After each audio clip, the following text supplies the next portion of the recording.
Here's what makes what I'm about to say worthy of an alert. Proof that no one in Washington really has a clue. Welcome, everybody. I'm Neil Cavuto, and I'm going to depart from form a little right now to get something off my chest that's been bugging me, well, the past couple of weeks now. A concern that's really, well, more a question. Let me ask you something. Would you give a known drug addict money if he swore in a stack of Bibles that he wasn't going to use it to buy drugs? Of course not, because you just wouldn't trust him, right? So why do we willingly fork over more money to known spending addicts and think the result will be any different? I'll tell you why. Because we're guilted into not giving them the money. That's why. We are made to look callous, those of us who dare say, no, not another dime from us. We sound selfish and mean just because we ask where all the money we've given them went. Trillions of dollars spent to fight a war on poverty, and still so much poverty. Trillions spent to lift minorities out of destitution, yet more minorities than ever destitute. Hundreds of billions of dollars raised in gas taxes and road taxes and transportation taxes and toll taxes and surtaxes to fix bridges that are still falling down no matter how much cash we keep coughing up. Stimulus that doesn't stimulate, rescues that themselves need rescuing. Now, you would think even a normally compliant mainstream media would start using its head as well as its heart and tell these politicians, wait a minute, this is heartless, this is wrong, this is a waste. Yet I'm telling you that every time I question this spending, I'm the one who's morally spent. I'm the one who's darn near Satan. Incredible, but I really don't care. Because this isn't about the poor and the dilapidating. This is about how this hypocrisy is leaving all of us poor and our country dilapidating. This is about the lobby for the poor and dilapidating. The lobby that demands still more cash, but refuses to account for all that other cash, for all those other programs, for all those other initiatives. A lobby that forever lobbies for more under the guise of helping, but leaves so many still helpless, so many roads still paveless, and so many of us increasingly cashless.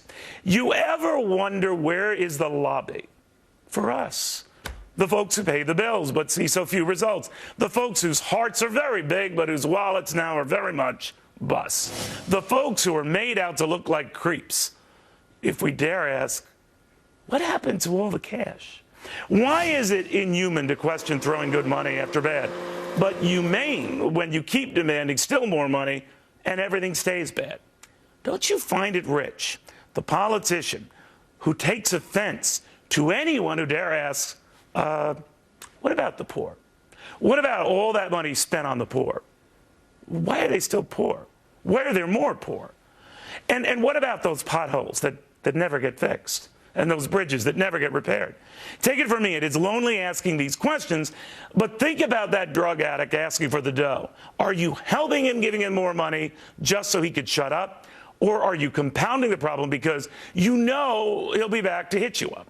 No, my friends, it is not cruel to question where all of this money goes. It is cruel not to. Okay, I want to go into this with these fine friends and experts here. We got radio talk show host Monica Crowley, FBN's Charlie Gasparino, last but not least, Democratic strategist David Mercer. So, David, I want to begin with you because that has been my rap, largely, not exclusively, against some Democratic politicians I've had on who just say, Neil, how dare you question the need for infrastructure repair? I'd never questioned the need. I did question what happened to all the other monies we've raised to address that need. And therein lies the rub. Anyone who even demands accountability gets rubbed out. What do you think of that?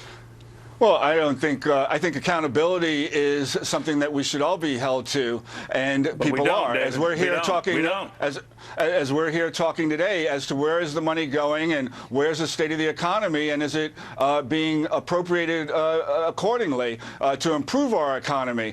And with deficits, we had a surplus last month in December. We have deficits in decline on an annual basis over the last 4 or 5 years. That was not the trend during the Bush years. And we also are trying to get a stronger footing on employment, where we're now down to 6.7%. You're veering off track. I'm simply asking you, sure, why not demand accountability and checking where all those infrastructure funds went? Question where the trillions have gone to make us win the war on poverty. Where did that go? Before we heap more money upon that money. That's what I'm asking. And it's very clear from the spending bill that was just passed in the House. It is very much accountable as to where the money is going and also where it's not going. And one thing we do know is that it's not going to unemployment benefits and extending them, which will lead... I tried so hard not to make this a political hack attack, but Monica, my worry about this on the right, because everyone has their pet peeves and their pet projects as well, and part of this sees the need for more money to fund whatever you want to do without demanding accountability for the money you spent. Yeah, government is the least efficient apparatus on the face of the earth because there is no profit motive. The only motivation inspiring any political leaders in this country is getting reelected. And what does that mean? That means passing on more and more money, getting more money from the taxpayer, plowing it back into your state, back into your district. And you're absolutely right, Neil, when you say that Republicans are as much a part of the problem as Democrats. Democrats are more guilty of taxing and spending and borrowing. However, you have so many Republicans, not all, but you have so many Republicans on the other side who are progressives, who do believe in big government, who refuse to rein in spending, who refuse to rein in the size of government. They are just as guilty of getting us into this predicament as the Democrats, who are at least honest. We're going to circle about it, right? But Gasparino, I want to bring you into it because I think this gets back to how you look and how many in the media are afraid they will look if they dare question extending unemployment benefits, or they dare seem to be heartless by even questioning the idea of going beyond 50 weeks, 99 weeks, whatever. Well, how's this for Washington accountability? Fannie and Freddie still exist. These two monstrosities that caused the housing crisis still exist. And by the way, Fannie and Freddie were hit with accounting scandals back in 2000. It was at least it was before the financial crisis, and not many reporters questioned them. Why? Because Fannie and Freddie was allegedly doing God's work, helping poor people get loans. As we know, those loans were given to people who really couldn't afford the houses that they were buying and to repay the loans, and hence we had a housing crisis and then a financial crisis. So, the road to serfdom is often paved with good intentions, and there is no accountability. We should point out that the stimulus package and President Obama, this is where he's at his low point. He laughs about this. There was no shovel-ready projects out of that stimulus package, and he actually laughs about that. So that's where we go. That's where the money's spent. Well, I guess what I'm asking now, and David, this is that I've tried on. Monica brought it out as well on this pox on both parties' houses for just turning a blind eye to this. But my fear is that every time you question pouring more money into something, anything, let's say unemployment benefits, let's say more for a variety of poverty programs that really haven't done much to move the needle on poverty, you instantly, and I have emails to prove it, and the phone calls, the cursing electronically to prove it, you come across as Satan in a cheap suit. I don't think this is such a cheap suit, but you got it. I don't think anybody should fear being held accountable to how we're spending money or where we're not spending money. Have you seen the politicians I've interviewed on this show? When I start saying, before you ask another dime from me, can you explain how tens of billions of infrastructure dough has just disappeared? You would think I had ripped their heart out. And they should be held accountable for that. And we saw, counter to what was said earlier, with the infrastructure projects that are on the books, that without that we would be in a worse shape than we were 4 years ago. All right, I really would have tried. We have to have investments. Monica, what I'm asking for is, I recommended this on my Fox Business show, which, Monica, if you don't get, you should demand. And the issue was full accountability, a full accounting of all departments, and Inspector General for all federal spending, so we can keep track of every penny where it goes, and not just sort of like a sweeping generality to put into some sort of a vague sort of overall budget without getting into details. Then you're shining the light on all this. Yeah, and we've always needed that, but since the Great Recession, 2007, 2008, we have had unprecedented fiscal and monetary stimulus, and this economy is still in sad shape, and there's no accountability. There's nobody representing Neil, the taxpayer. if there was bipartisan accountability, and I say bipartisan, Fannie and Freddie would have been out of business back in 2005 when there was an accounting scandal. Now, why was it stayed in business? Well, George Bush liked Fannie and Freddie. They liked the housing program. No, none of this to go around, guys. I wanted that our budget now is lower than it was in 2008. It was 1.78 trillion, and it's 1.1 trillion this time. That's accountability. I'm glad you got into this debate. I am going to keep pushing this, though, and I do appreciate you guys helping. helping me push back and forth on it.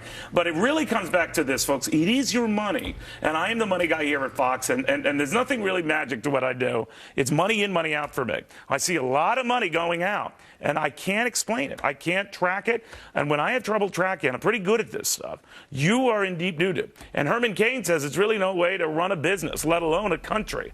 Herman, that's what concerns me, that there is a sort of a blind indifference to accountability, and that's the big worry going forward. Neil, it's even worse than that, and it's even worse than you pointed out. Let me make 2 points. First, we don't willingly give them this money to continue to waste. They take it using the force of law. Obamacare is the latest catastrophe where they do that. And secondly, it's so bad in Washington, Neil, even when the Government Accountability Office documents the waste, nothing is ever done about it. But, you know, Republicans are good at this, too. I mean, it's one thing whether you're for or against the Iraq war, but writing a check and keeping it off budget and no questions about what's being spent on the Iraq war. I think people are smart enough to know that wars are costly. Itemize it for me. Tell me what you're doing. We don't do that. We don't do that enough. I know I'm like an accounting numbers nerd here, but I know you're a bit of a nerd, but you're a cooler nerd, that you like to make sure, as a former business guy, more money comes in than goes out. And that's generally a good rule of thumb, and both parties have forgotten it. If a business did what the federal government is doing, we would be in jail. Yeah. The reason that they continue to do this is because not enough people are paying attention. Neil, polls have shown 50% of the people are clueless. And so when it's election time, they fall for the slick commercial or they fall for the latest goodie, the latest free stuff, and they send some of the same people back. More of the American people are going to have to wake up, or this problem is going to continue, just like the poverty war on poverty, lasted 50 years, $20 trillion, and there are more poor people today than there were then. But Herman, the bottom line, we're not doing that. Here's my word. This latest budget accord, you know, you could commend them for avoiding a government shutdown or whatever you want to say, but the way we arrived at that was to do something that really doesn't address our long-term spending issues, and we just breathe a sigh of relief because for now the deficit situation seems to be improving, not forgetting the fact that it's going to get worse, and that's unavoidable. So we just take a pass, and we keep taking the people's money. That's exactly what they keep taking the people's money. It's the political class versus the working class, and that's us. And the political class are acting like they're the ruling class, using the force of law in order to continue to take advantage of the American people. And it's not going to stop until more of the American people. Neil, here's one thing that's not even included in that omnibus budget. That is the abuse and the lies that are going to hit with Obamacare. That's not even included. We'll watch that one closely, and that is coming up. That is always, and the costs are going to be even worse. Thank you very much, Herman Cain. I know, folks, I'm sorry we departed from our normal form here to go a little long on this, but I think it cuts to the core of why we as a country are dropping on all these surveys as far as investment havens are concerned, whether people want to set up shop in this country. We've dropped to 12th on that list, folks. We're below Estonia. Enough said.